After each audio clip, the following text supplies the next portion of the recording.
Let's play some damn chess. Fucking slut from China! Street whore. Move! Move! Move! Chinese motherfucker. Chinese, goddammit. Chinese, goddamn. I just shit in my pants. Chinese, goddammit. Suck my Chinese dick, slut. Suck my Chinese slut. Suck my slut.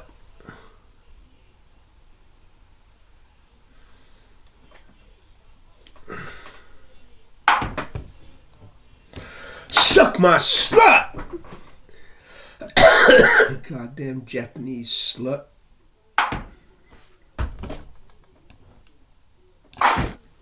Suck my dick, bitch.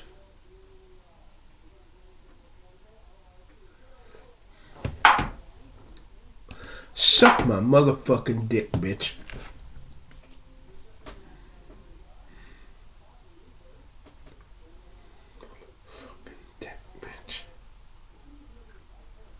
You suck my dick, bitch. You suck my dick, bitch. You suck my dick, bitch. You suck my dick, bitch. You suck my dick, bitch.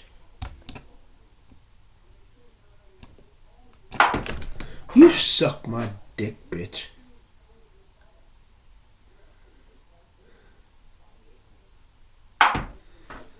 Suck my motherfucking slut.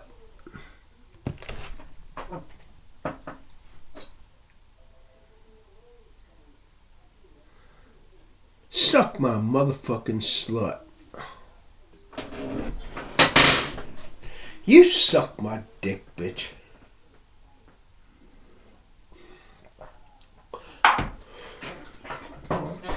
Did you not hear what I was saying? Suck my dick. Suck my motherfucking dick, bitch.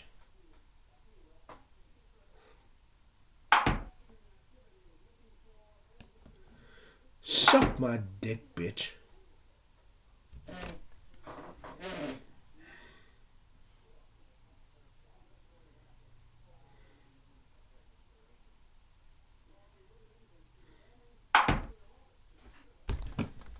You suck my dick, bitch. You suck my dick, bitch. You suck my dick, bitch. You suck my dick, bitch.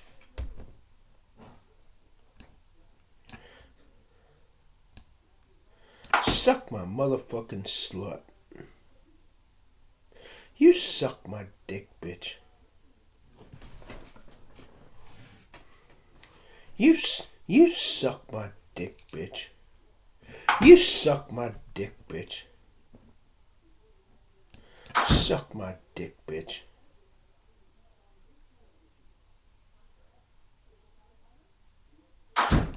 Suck my dick, bitch.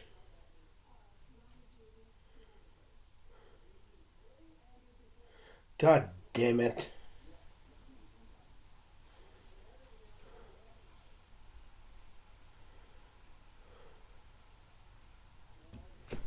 You suck my motherfucking slut.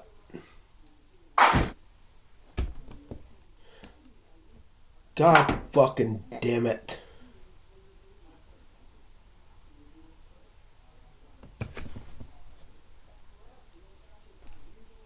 God damn it. God damn it.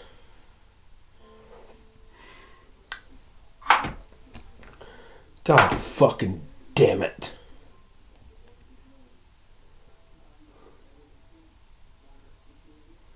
God damn it. Suck my dick, bitch.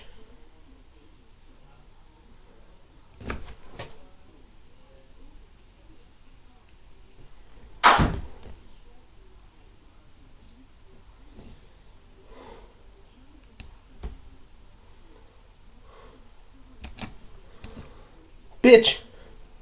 Suck my dick, bitch. You suck my dick, bitch.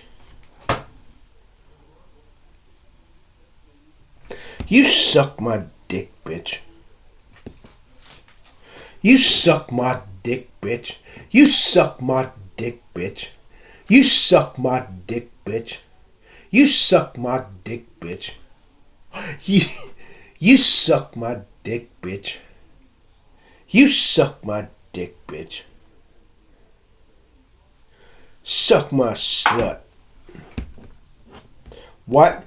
Stupid! Cause that was stupid! Stupid. God damn it, I didn't see that fucking shit. God fucking damn it.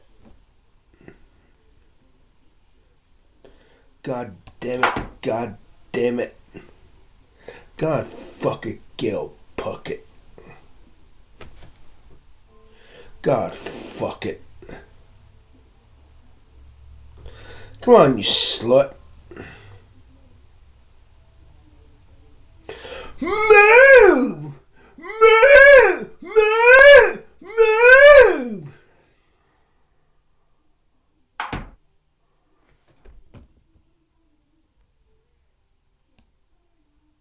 Suck my slut. God damn it.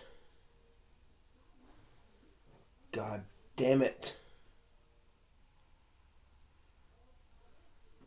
God fucking damn it. Come on, you slut.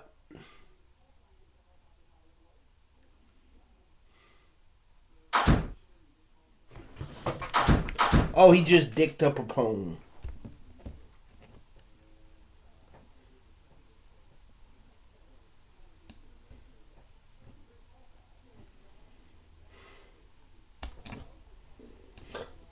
Bitch, suck my motherfucking dick.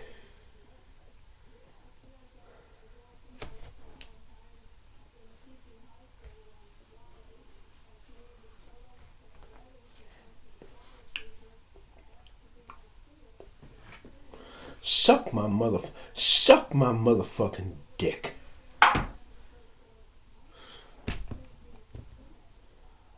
Suck my slut. Now fuck up and take that goddamn bone.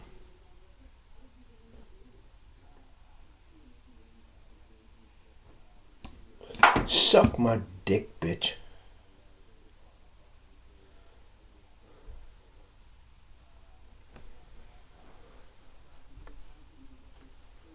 Suck my motherfucking dick, bitch.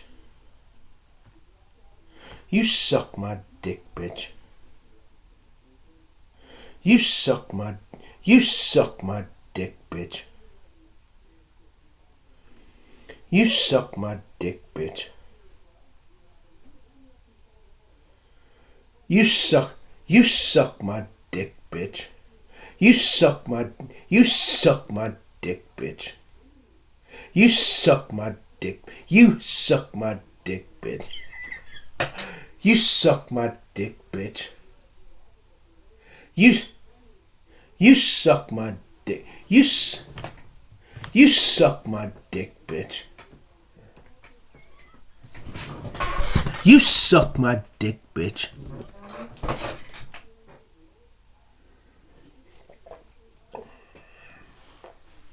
Come on, you dick sucker from China!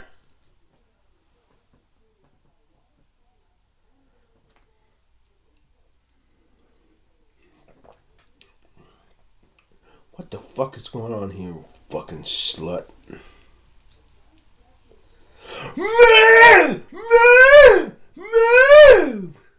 Move! Wow, put your goddamn black ass for stalling.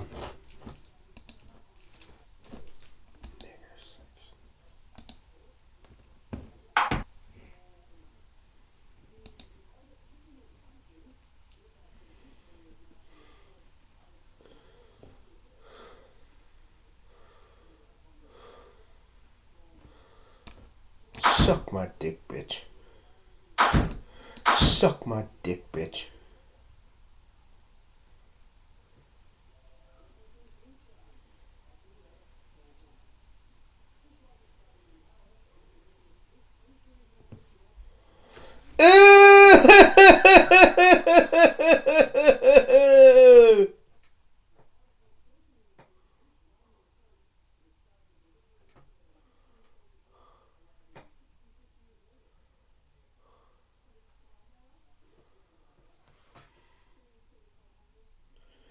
It's best you give it that damn night. Because I'm fixing to stick my dick up that rook's butt. And twist like a goddamn slut from China.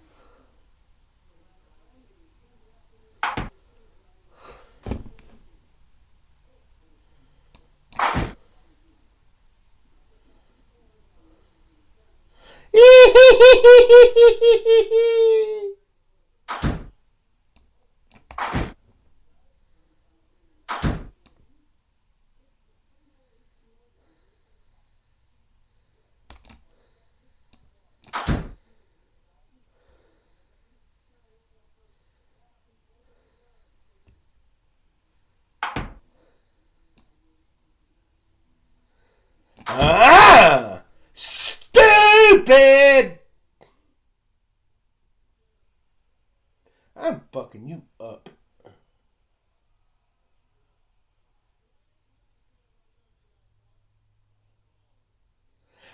Cheers, which piece you wanna fucking lose, you cunt.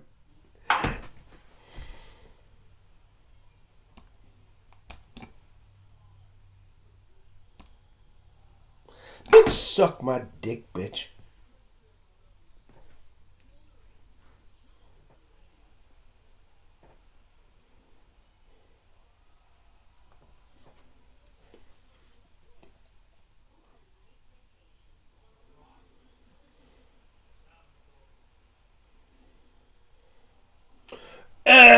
You slut.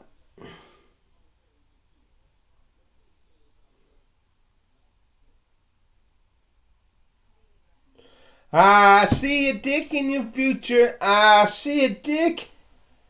I see a dick. I fucked his hole. Man, I stuck my dick of his butt and twisted my goddamn 9-inch cock of his tiny little butt. I fucked his butt. I fucked his butt. I fucked his butt. I fucked his hole. Move, you snot-eyed slut from China. You Japanese snot-eyed slut. Suck my dick, bitch. You stupid motherfucker. Stupid fucker. Come on, you slut.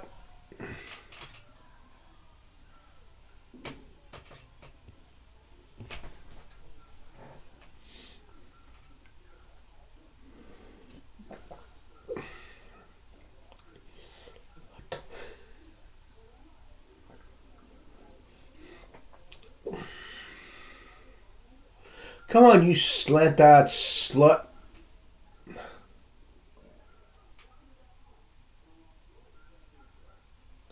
Come on, you slant-eyed slut from China. You oriental whore. You oriental prostitute. You oriental prostitute. You oriental prostitute. You oriental whore. Come on, you slant-eyed slut. From China. Cut that goddamn coronavirus back to China. No, cut your happy ass back to fucking China and cut that goddamn coronavirus back with you. And infect the whole entire goddamn Chinese military and the whole entire goddamn Chinese government. Kill them all and let God sort them the fuck out. That way China cannot be a threat to the United States of America. Suck my dick, bitch. I unpercented the fuck out of you. Now I'm fixing to stick my dick up that nice butt. I ain't taking this shit.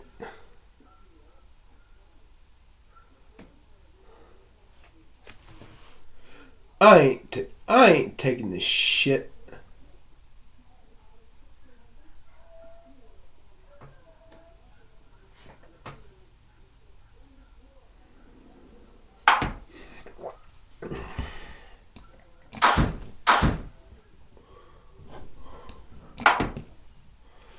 I ain't taking this shit.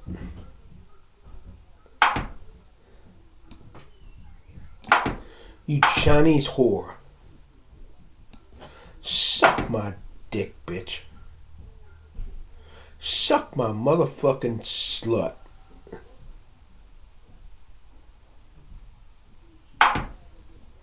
Suck my slut. God damn it. God damn it. I ain't believing this shit. Come on, take the goddamn...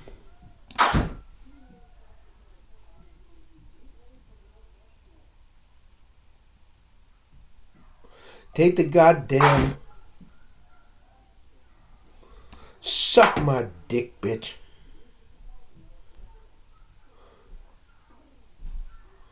You son of a slut. Come on, you slut. Come on, you slut. Come on, you oriental whore. Come on, you oriental prostitute.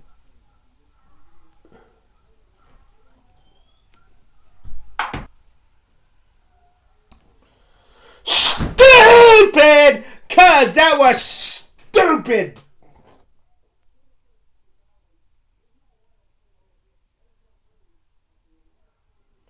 Stupid motherfucker. Stupid fucker.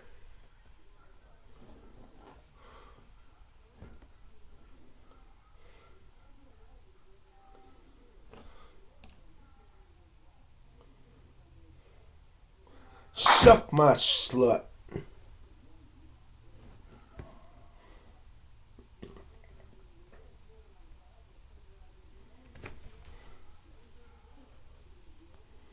Now I'm going to chase that king to fucking kingdom goddamn come.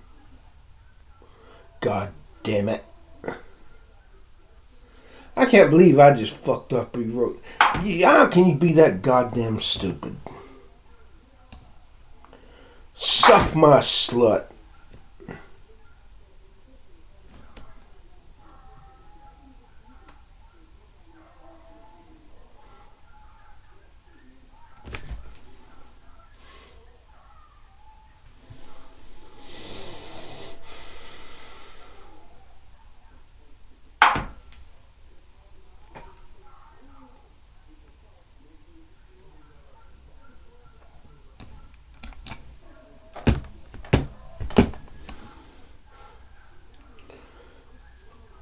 Yipe, yipe, yipe, yipe, yipe, yipe, yipe. Let me cancel the fuck out of myself. And fuck this and fuck that and fuck you too. God damn it. Yeah, I gotta fucking cancel the fuck out of myself. God damn it, god damn it, god damn it. You son of a bitch. Did he just take my fucking... God damn it.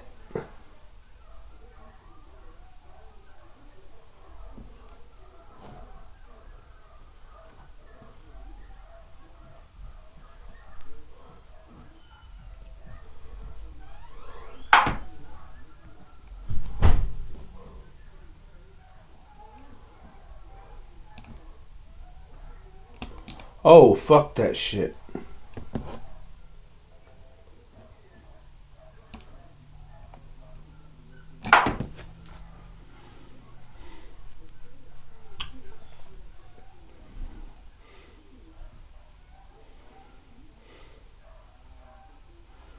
God damn it.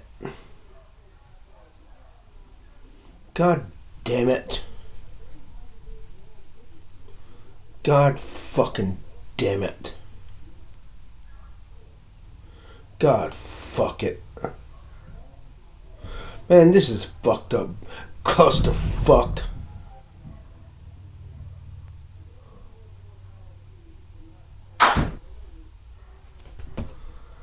Bitch.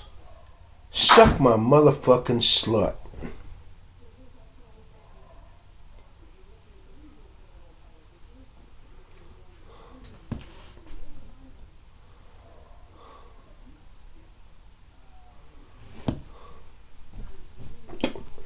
Suck my goddamn motherfucking slut.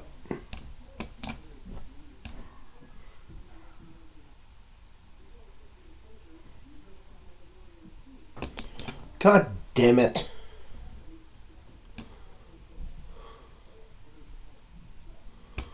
God damn it.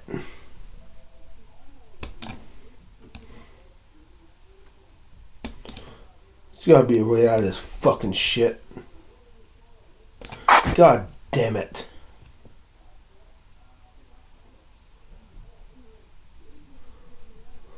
God fucking damn it.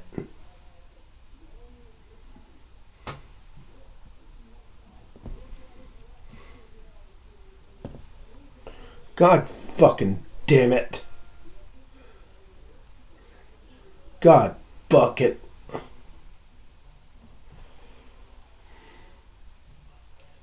Son of a slut.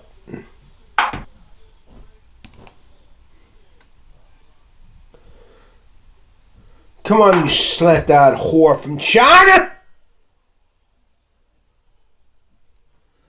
Fucking slant-eyed slut.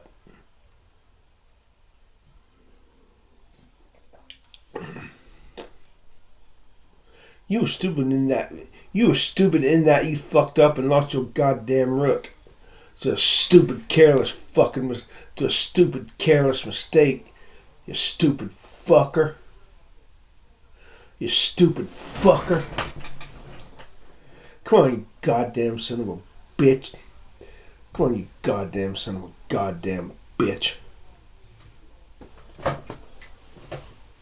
That fucking poem wasn't in the fucking way.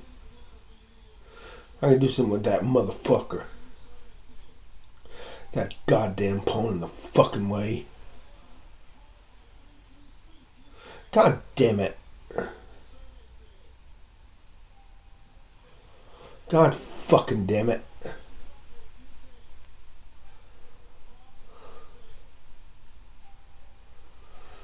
Goddamn fucking shit. Come on, you cunt. You goddamn slut. You cunt. You cunt.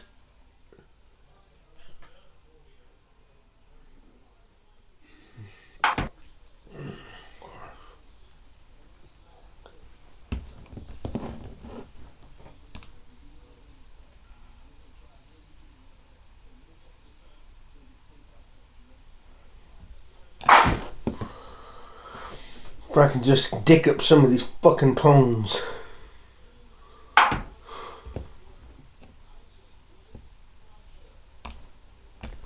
God damn it. Suck my dick, bitch.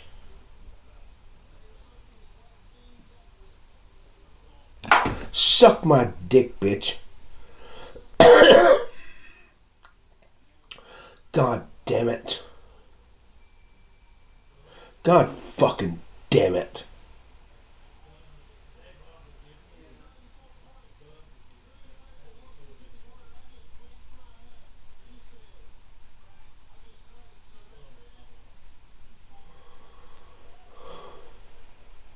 If I can just get rid of that fucking whore.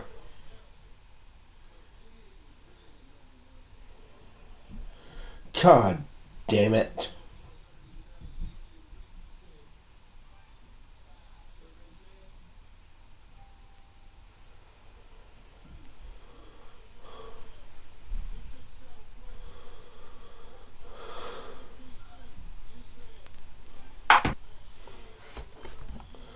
Bitch, suck my motherfucking dick, bitch.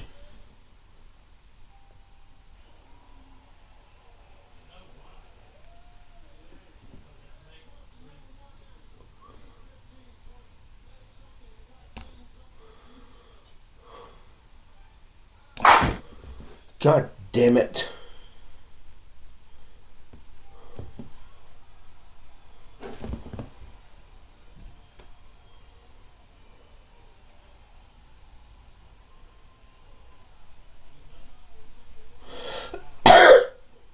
God fucking damn it.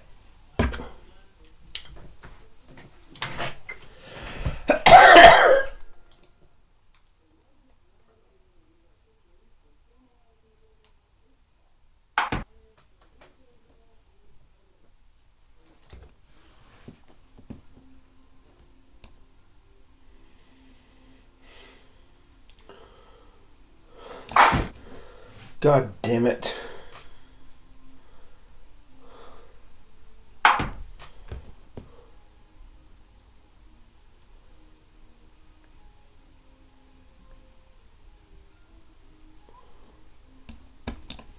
God damn it.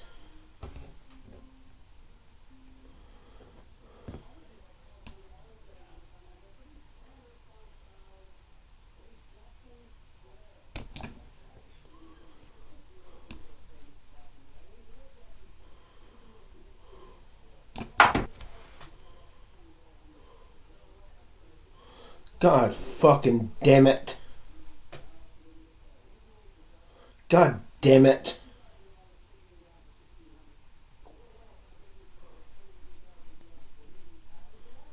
God damn it.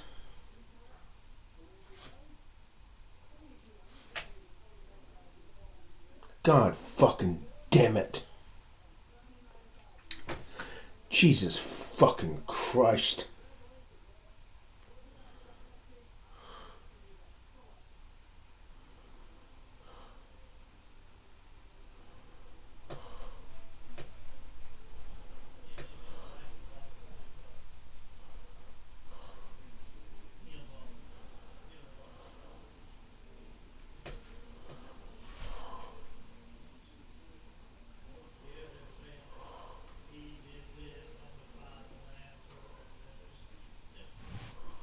God damn it.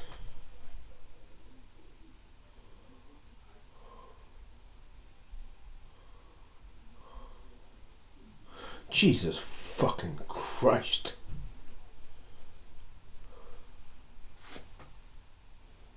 Jesus fucking Christ. God damn it.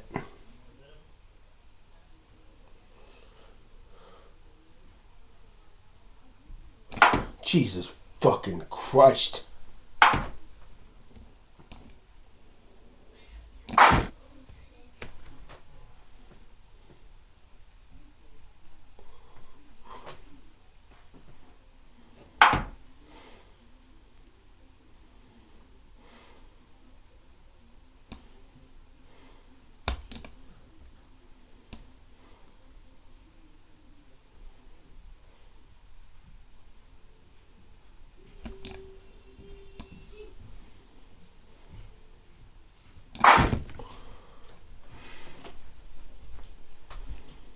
Jesus fucking Christ.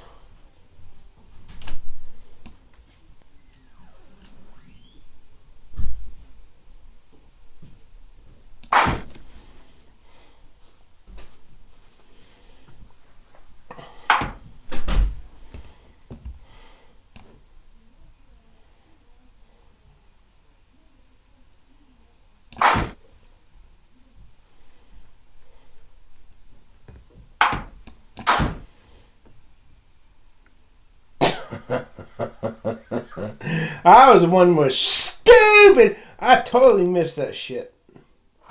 I fucked his home. How many times did I miss the opportunity to take that whore out for a poison dinner? Unbelievable. That shit was unbelievable. Unbelievable. Fucking unbelievable. Fucking unbelievable, cunt.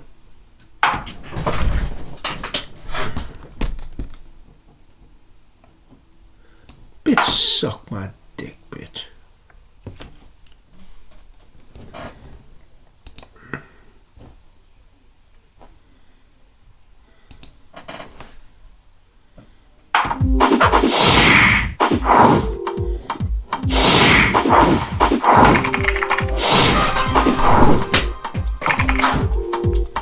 Suck my swag.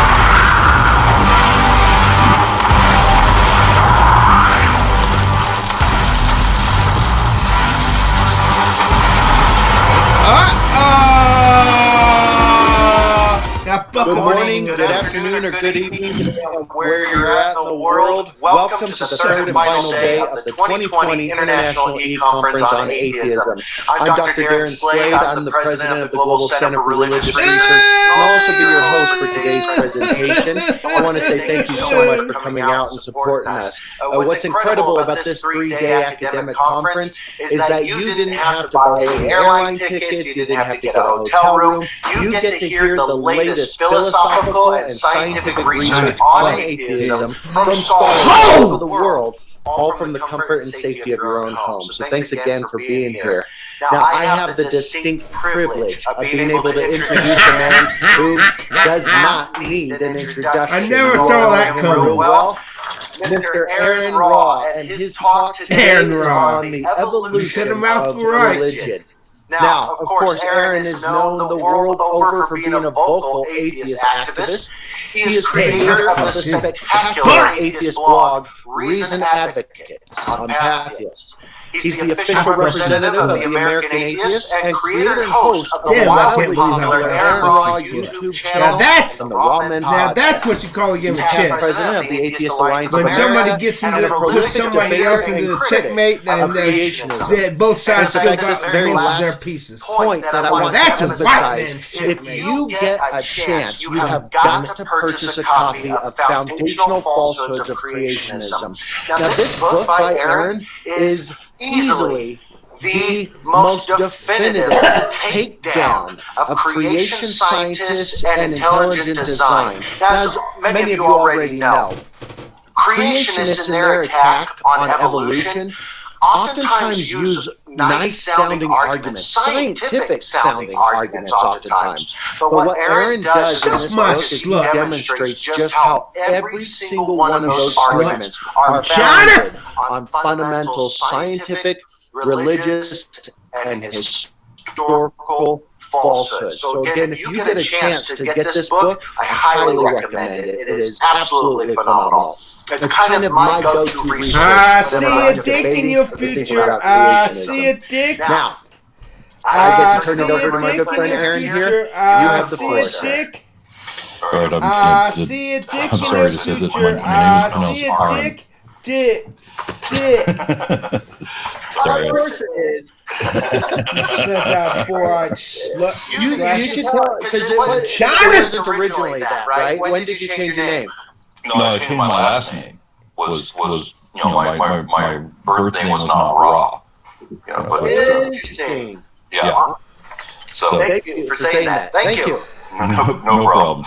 Okay, so I was baptized in the Mormon church when I was 8 years old. But I never identified as Mormon.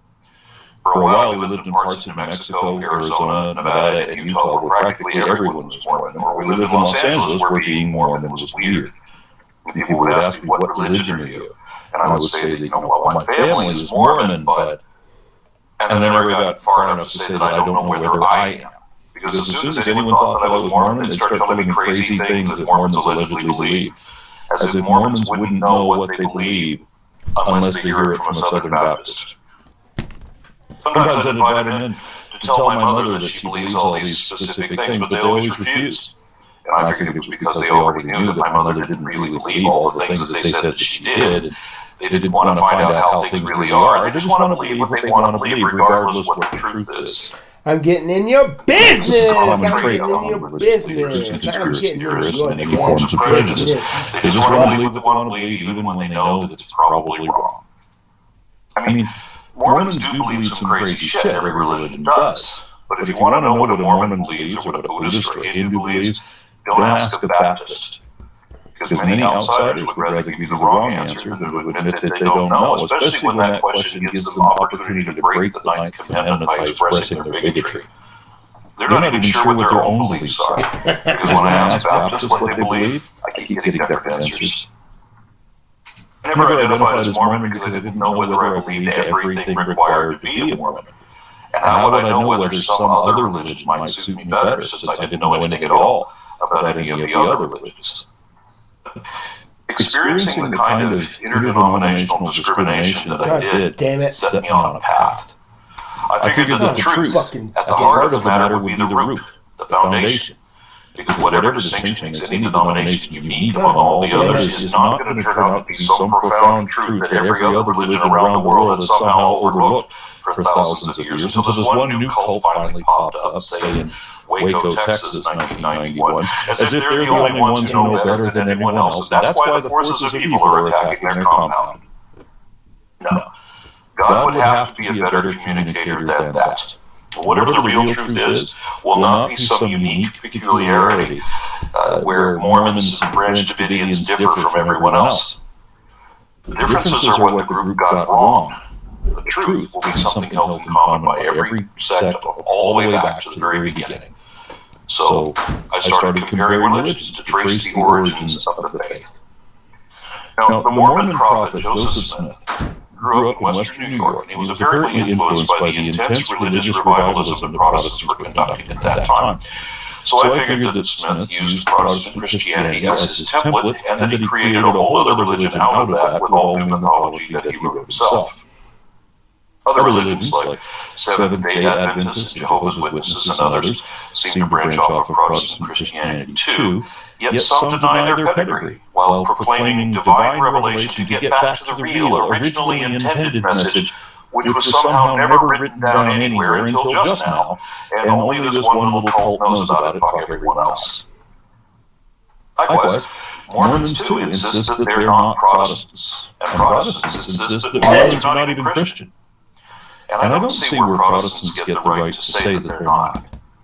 Protestants like to say that Jehovah's Witnesses and aren't really Christians either, and neither are Catholics. When you lump all the self-identified Christians in the world, including Mormons, JWs, the whole Christian collective, over half of them are Catholic. So if Catholics are not Christian, then Christianity is no longer the world's leading religion. Islam would be the dominant faith worldwide. This is my rescue kitty. And after Islam would be Hinduism in second place, then Catholicism, and finally Christianity in fourth place. Is that how the Protestants want it? Catholicism claims to be the oldest Christian denomination, although Orthodoxy makes the same claim with more justification because Christianity took a few centuries to take shape. I would think that God's Word would be markedly distinct and definitely superior to anything lowly humans could write. But all the scriptures presented as God-breathed are indistinguishable from the ravings of mere fallible men. So there appears to have been a series of committee decisions required to weed out which gospels and other writings should be included as divinely inspired and which should be denounced and destroyed as damnable sacrilege. Then, as soon as there was a unified Christianity, there was an immediate schism between Orthodox and Catholics who fought bloody wars with each other for centuries after, forgetting all about how to love thy neighbor. Then, of course, Martin Luther started the Protestant Reformation, literally protesting Catholicism with what was then defined as heresy. And those two fought centuries of bloody wars against each other, too, neither one able to turn the other cheek despite what their shared patron deity allegedly advised. At the same time as Joseph Smith, there was another self-proclaimed prophet in Israel who started not just another denomination of Christianity, but a whole other religion apart from that. On the Baha'i webpage, it says that throughout history, God had sent down different prophets, including Abraham, Krishna, Zoroaster, Moses, Buddha, Jesus, and Muhammad, and that Baha'u'llah is the latest of these messages.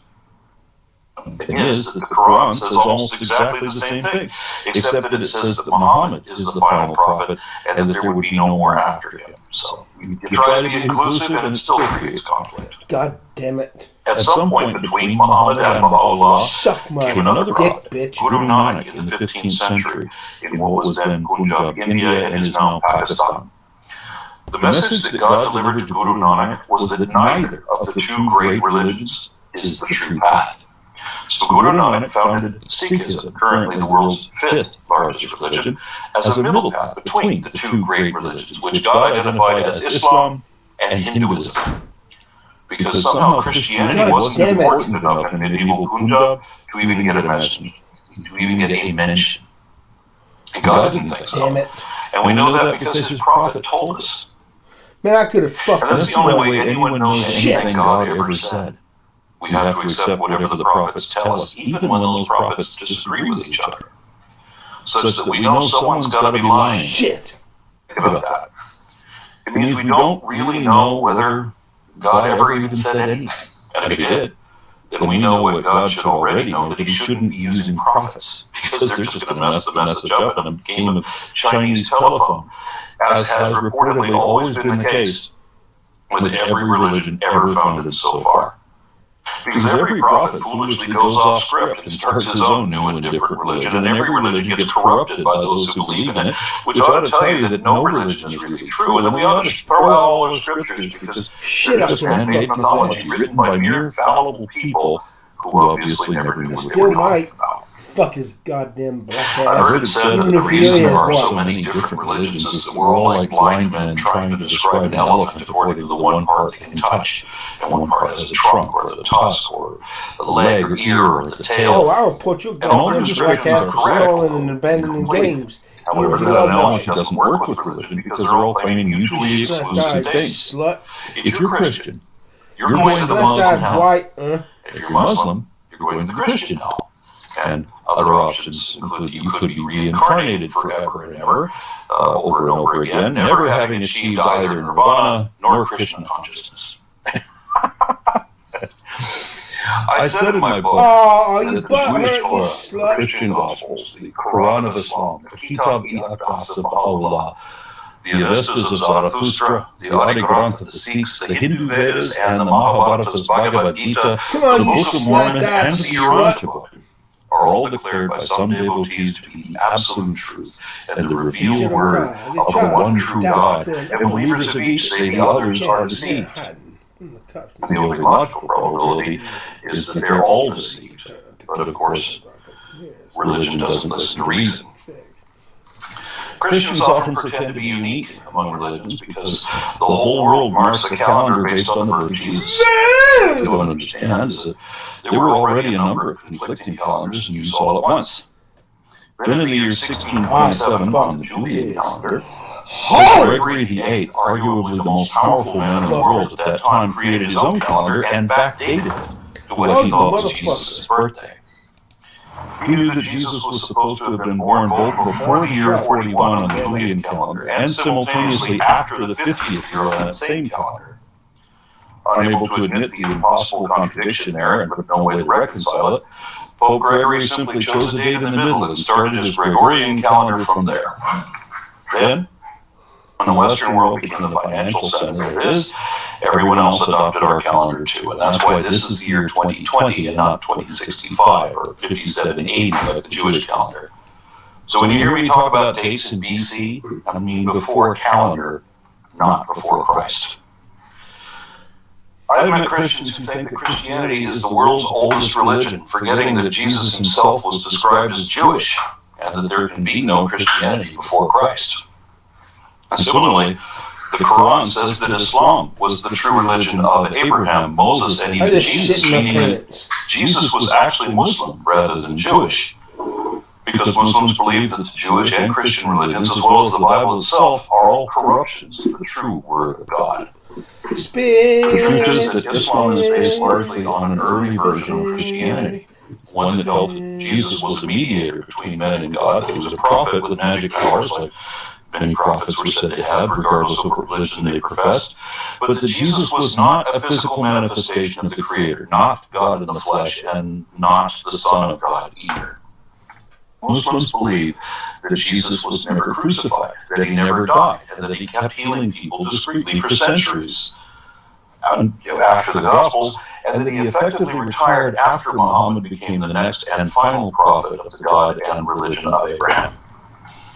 Christianity, in turn, is based on Judaism, with some Greek and Persian influences, which I'll explain in a moment.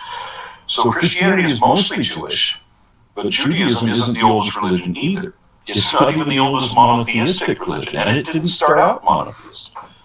I took a course in the history of comparative world religions, which taught how Judaism was originally polytheist, having evolved out of a collection of closely associated Semitic religions, blended with a compilation of Mesopotamian mythology, and eventually influenced by the Persian religion of Zoroastrianism, which, with one important distinction. The Jews believed, much like the Greeks and Mesopotamians before them, that everyone goes to the same place when we die, an underworld of the dead where everyone's soul, good or bad, would go to rest, meaning sleep. But Christians changed the Hebrew Sheol into hell, and they came up with the notion of heaven as a posthumous judgment based on a Zoroastrian idea that Judaism never adopted. That the soul of the righteous man will ascend to the kingdom of justice and truth under the wise Lord Ahura Mazda. But the soul of the wicked man will descend into the kingdom of the lie, ruled by Ahriman the opposer, also known as Ha-Shaitan, the Satan, which means the opposer or enemy. This is where Christians got the idea that they would go to heaven or hell depending on whether they were good or bad. But an important fact that is always overlooked is that morality is not even part of that equation, because believers can always be forgiven no matter how evil they are, and unbelievers can never be tolerated no matter how good they are. So morality is irrelevant. All that matters is, did you buy into the scam? Are you an obedient minion? Will you do as you're told and pay your tithe? Believe what we say simply because we said so, and don't even ask for evidence. Just take it on faith. Thus, gullibility is the sole criteria for redemption. So if you love sin, whatever that means, be a Christian. If you have a personal relationship with Jesus, then you can sin all you want to. And your magic imaginary friend will always forgive you for it because he's only in your mind. So he already understands and agrees with all your bullshit excuses. You love truth instead, meaning things we can actually know and show to be true, then no religion will satisfy you. Islam is based on Christianity, which is based on Judaism, and these three religions of peace have typically been at war with each other since their inceptions. Each of them have been influenced by Zoroastrianism, which isn't the oldest religion in continuous practice. Hinduism is, and that doesn't mean that Hinduism is the oldest religion there ever was. There are plenty of others that we know of that are older, but they're not practiced much anymore. And while there is a taxonomic tree of sorts to show how the different religions are related, there's no clear connection between the Abrahamic and Indian religions, meaning that one did not come from the other. Well, there is a story in Genesis where Jacob wrestles God and wins, even though God cheated by hitting Jacob below the belt. And there's a similar story in the Mahabharata where King Arjuna wrestled with one of the lesser Hindu gods and won, even though that god also hit Arjuna in the nards. That and Lord Krishna gave sight to the blind, and Indra walked on water. And there's a lot of common tropes of the various religions. Compare the Greek myth of Pandora's box to the temptation of Eve. Then remember that Prometheus was crucified to atone for the sins of man, and Dionysus died and rose again, declaring himself the fruit of the vine, just like Jesus eventually did too. Yet all these myths are many centuries older than any of the stories about Jesus, which tells me that either Dionysus could turn water into wine just like Jesus did, or, and this is infinitely more likely, Jesus didn't really do it either. A lot of folks believe that the book of Genesis is the oldest book ever written. And those people are unaware that there are a few different religions with creation myths that are thousands of years older than even the oldest book of the Bible, which is not Genesis. There are a lot lots of websites saying that the oldest book of the Bible, meaning the first one to be written, is the book of Job, which was often supposed to be from 1,500 years before our current calendar.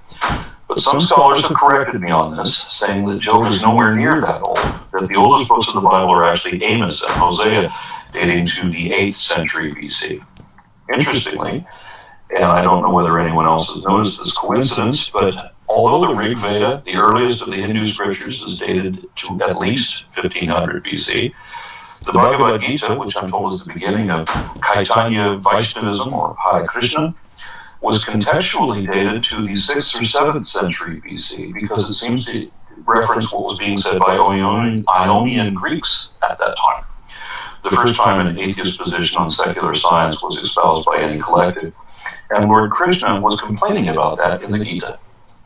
And then Zarathustra, the prophet of Zoroastrianism, who also hails from the 6th or 7th century BC, and many of the Greek myths of Hellenism were published at about that same time, and much of the Bible was composed in the 6th and 7th century BC, and the first Buddha hails from the early part of the 5th century BC. So, not every religion, but most of the ones we know of, all appeared at about the same time, a half dozen centuries before Christianity.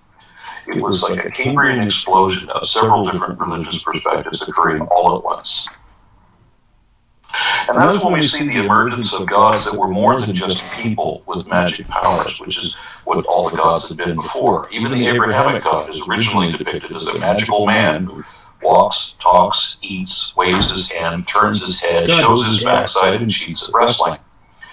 Some of the gods probably started out as powerful people who were grossly exaggerated over many generations, while their real identities were lost in antiquity.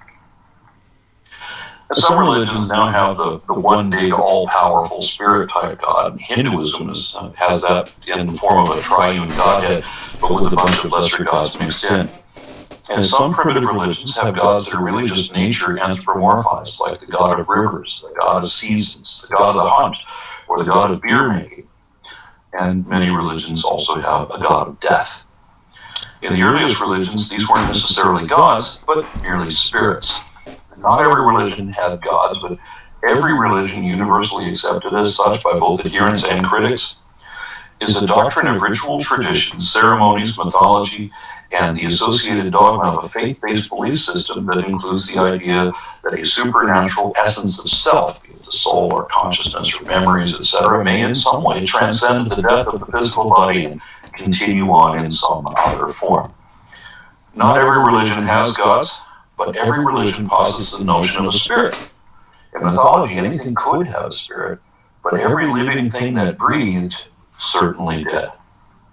So I want to share some hypotheses I have about how religions began, starting with why we believe in spirits. Why do so many people think that we have an immortal, supernatural soul?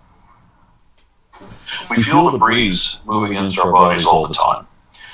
Early tribes of primitive people couldn't explain the changes in the clouds or the weather they brought, but they knew that the wind could move things, even carry things off into the sky, as if held in invisible hands. They didn't know what smoke was, but they thought that dust devils were literally devils. That's where the legends of Jesus come from. Whirlwinds would appear out of nowhere and throw all your stuff around and then disappear into evanescence.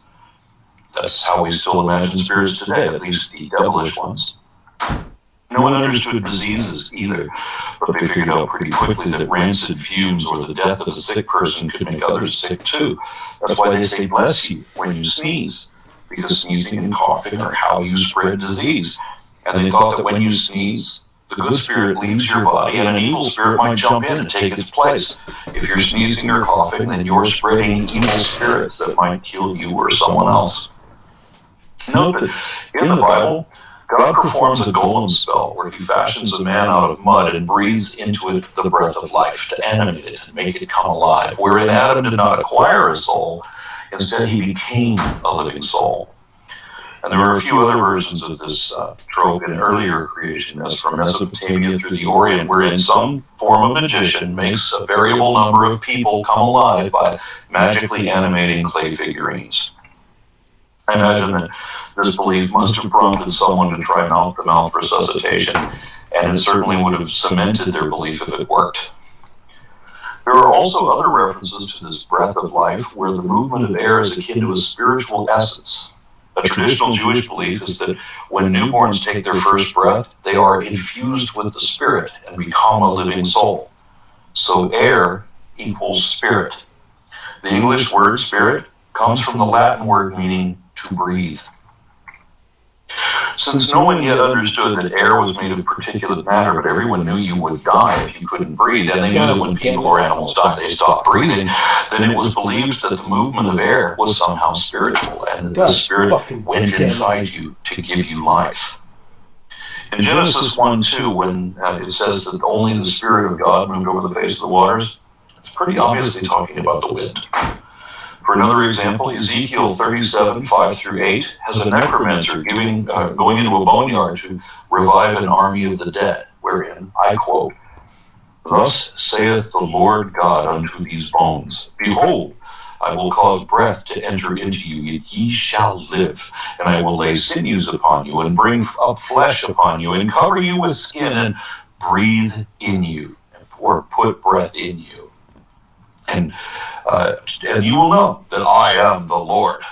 So I prophesied as I was commanded, and I prophesied, and as I prophesied, there was a noise, and behold, a shaking, and the bones came together, bone to his bone. And then I beheld, lo, the sinews and the flesh came upon them, and the skin covered them above, but there was no breath in them. Now, Buck, then take that poem. Said he unto me, Prophesy unto the wind. Now, Prophesy, stick my dick son in of your man, butt. and say to the wind, Thus saith the Lord God, Come from the four winds, O breath, and breathe upon these slain, that they may live. So I prophesied as he commanded me, and the breath came into them, and they lived, and stood up upon their feet, an exceeding great army. I should note that the four winds, or anomoi, animate, were Greek gods, different from Yehovah, the Hebrew volcano god. And it's interesting that Yehovah tells one of his own prophets to pray to the four winds. And of course, the flood in Genesis 6 was meant to drown everything that had the breath of life. Ecclesiastes 3:18-21 gives another example of how our notions of spirituality actually stem from a misunderstanding of the natural aspects of air. I said to myself concerning the sons of men, God has surely tested them in order for them to see that they are but beasts. For the fate of the sons of men and the fate of beasts is the same. As one dies, so dies the other. Indeed, they all have the same breath, and there is no advantage for man over beast, for all is vanity. All go to the same place. All came from the dust, and all return to the dust. Who knows that the breath of man ascends upward, and the breath of the beast descends downward to the earth? Notice here again that if we had a soul, then animals have one too, but we don't. It's just our breath, and all the rest is vanity. God damn it. And this is according to the New American Standard Bible, the New Revised Standard Version, the American Standard Version, and the King James Version all replace the word breath with spirit. And likewise, if you compare Luke 23:46 in the New American Standard, or the New Revised Standard Versions of the Bible with the King James or the American Standard Version, you'll see again that when the story says that Jesus commits his spirit to God and breathed his last, it means the same thing as when he gave up the ghost. In each case, they make clear that the breath of life is his spirit. And this translation eloquently illustrates the gaseous origin of man's belief in his own soul. We don't have a supernatural spirit. All of that is literally nothing more than hot air. And we tend to imagine agency behind everything. God damn it. If we see that something bad is about to happen, like the storm isn't even here yet, but the normally dry gulch that we're in is already flash flooding, or you see that falling rocks are about to crush your hut, or you notice that the local leopard is carrying off another one of your kids, you start talking to whatever the event is, telling it not to happen, or telling reality to be some other way. No, don't turn left. We still do that, even though it doesn't work. The primitive myths have God people making things with no description of how they are made, just telling things to be as they are, and they are.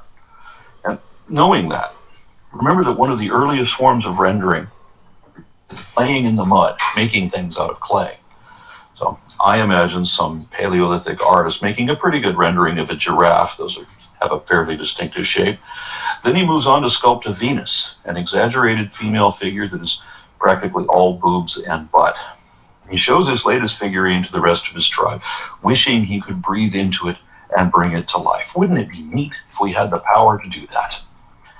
Then his buddy throws another hemp bush on the fire, and they sit around the fire and speculate that if anyone ever could do that, then maybe somebody already did do that. And that's where all these animals came from. Hey, maybe that's where we came from. Then almost immediately the word maybe is replaced with certainly. If your people like that story and repeat it to their kids around the fire, along with whatever other stories they made up about who they think the stars and planets are, or where they think everything but the gods came from, they'll agree to embrace those stories and believe in them, especially if these beliefs are in some way enhanced. I suggested that the origin of religion might have been influenced by burning piles of hemp in a community fire, but it could just as easily be from consuming opium, peyote, ayahuasca, psychedelic mushrooms, or some other mind-altering drug. All of these are associated with spiritual rituals. At the very least, there would be some form of alcohol involved, because beer is the first thing people ever invented, and many religions, including the most primitive ones, practice ritually imbibing. Some still do. Now imagine the effects that hallucinogenic drugs would have to expand the mind of people who don't know anything at all about science, but who already think that the movement of smoke in the wind and the shadows that the campfire makes of all that are all ghostly spirits trying to communicate with us through secret coded messages in our dreams and drug-addled hallucinations. To say nothing of however you might interpret any random event as if it were an omen. Because believers think every apparent accident happens because it was intended to well in advance. And yet, believers somehow still think they have free will. And that's before we even mention pre-existing mental conditions. Because there's a definite correlation between extreme religious susceptibility and paranoid pattern perception. In both cases, the subject believes they have special access to privileged information and hidden knowledge, and they will not be reasoned out of it. The mantra of our spiritual journey is, don't stop believing, hold on to that feeling. Religious belief has been likened to drug addiction. Some people get a definite high out of pretending that they have a special purpose, as if they are the reason the universe was created.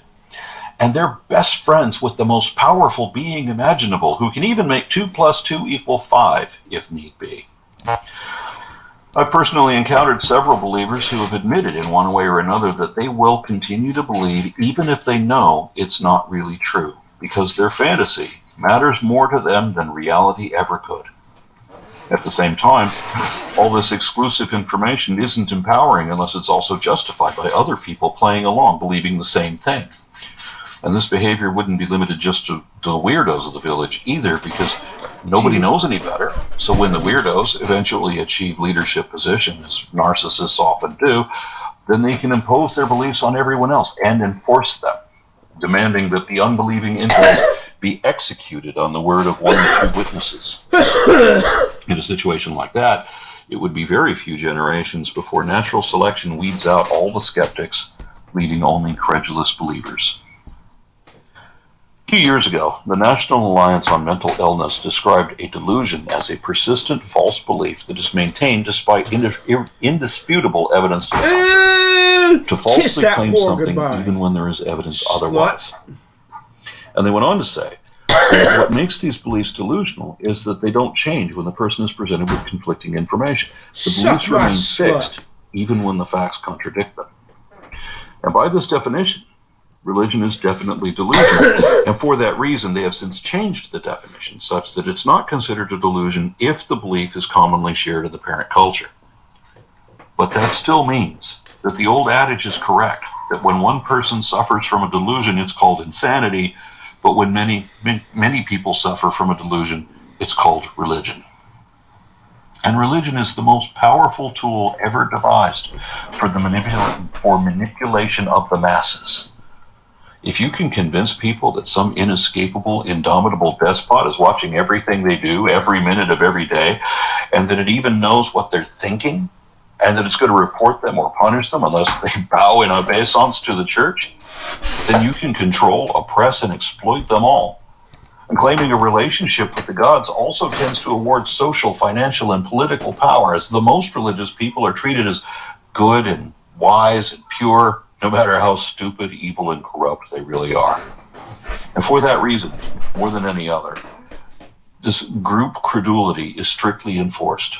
If you don't believe the fairy tales of your ancestral culture, that's apostasy, which is treated as a capital offense worthy of the death penalty in practically every religion around the world since time immemorial. But what may have started out as a harmless game of pretend has become a life or death situation where you have to make believe, because if you don't, you risk not only your imaginary soul, but your real life and limb as well. You have to believe exactly what you're told, or else you're challenging the unquestionable yet obviously erroneous assumption of authority.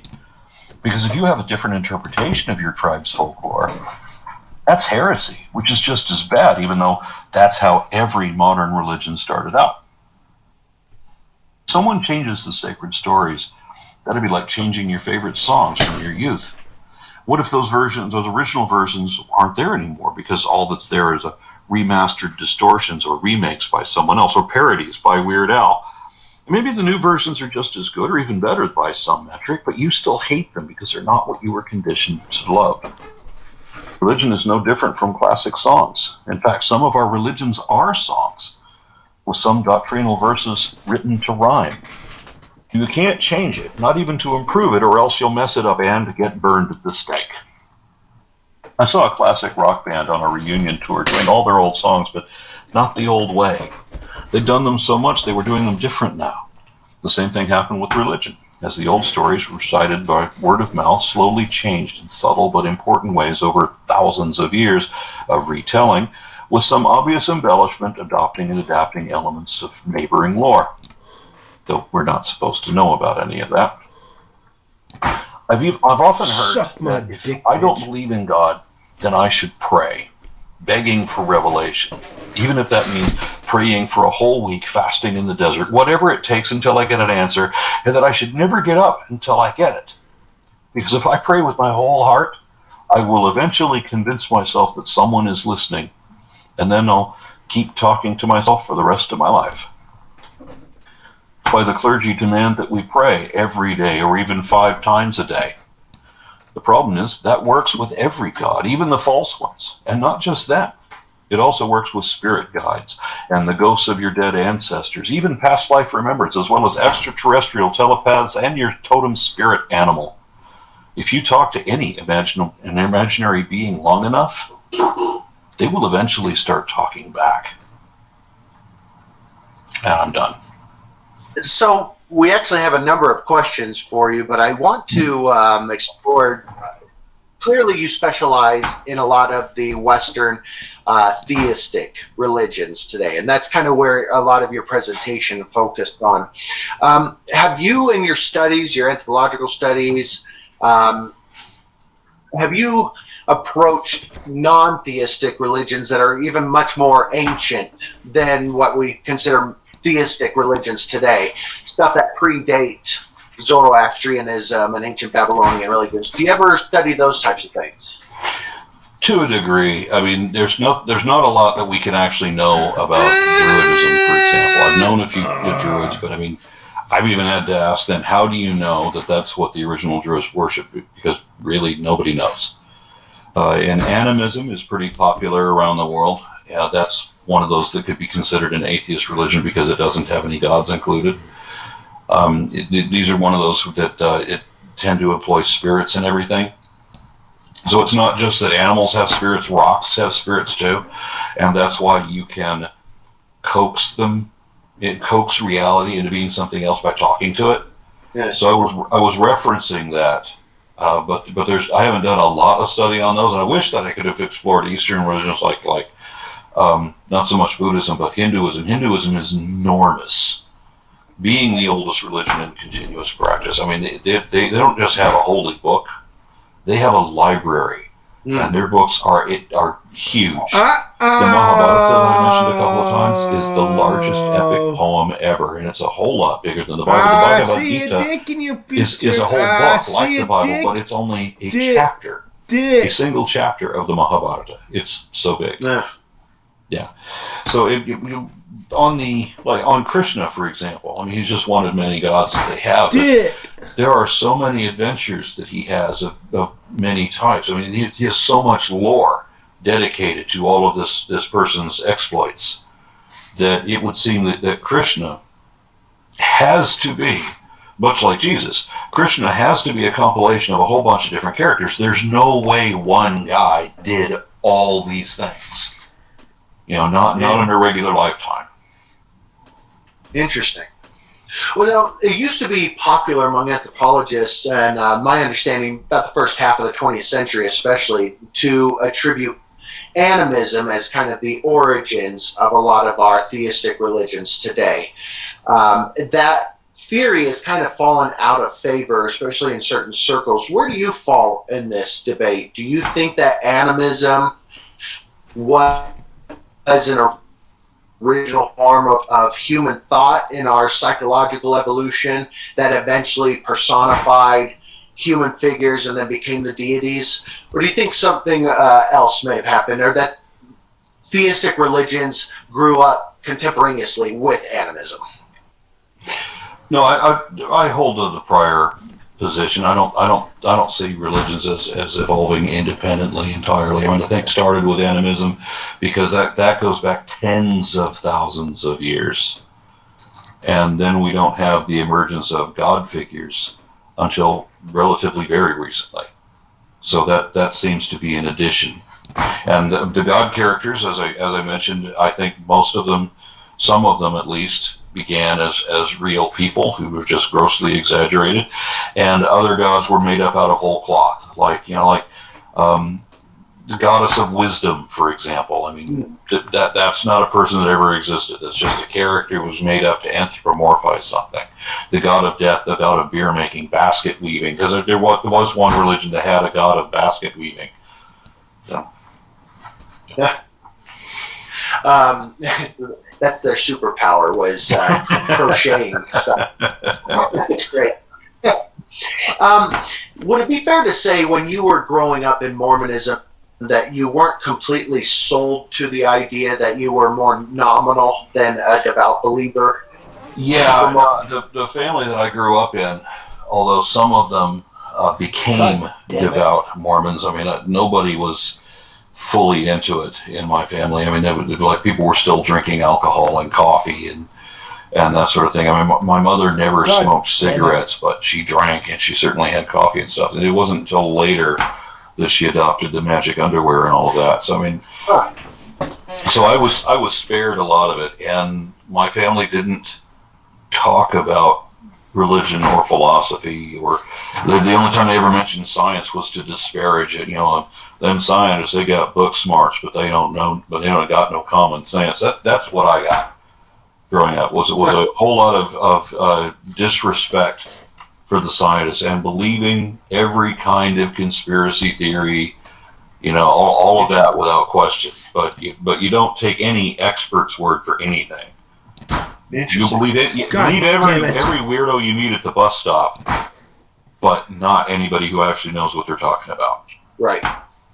Well, so one of the reasons I asked this question is because your story, your background, is a bit peculiar when it comes to the atheist community, in that those of us who have become activists were often, before the activist life, the atheist life, were strong believers. We were very devout. I myself was a Baptist minister, and the people I know who are activists, the reason they got into activism is because they were so passionate about a false belief that they now want to rescue people from this delusion. So why did you turn to activism? Well, I did notice what you were talking about, that people who were once very religious are now the most outspoken anti-religionists, the anti-theists. Jesus fucking Christ. it's like when people quit smoking. You know, it's the former smokers are the ones who are most against smoking now. Fucking Christ. Like myself, when I quit smoking, I put a cigarette back in my mouth after a month after the last one I'd ever had, and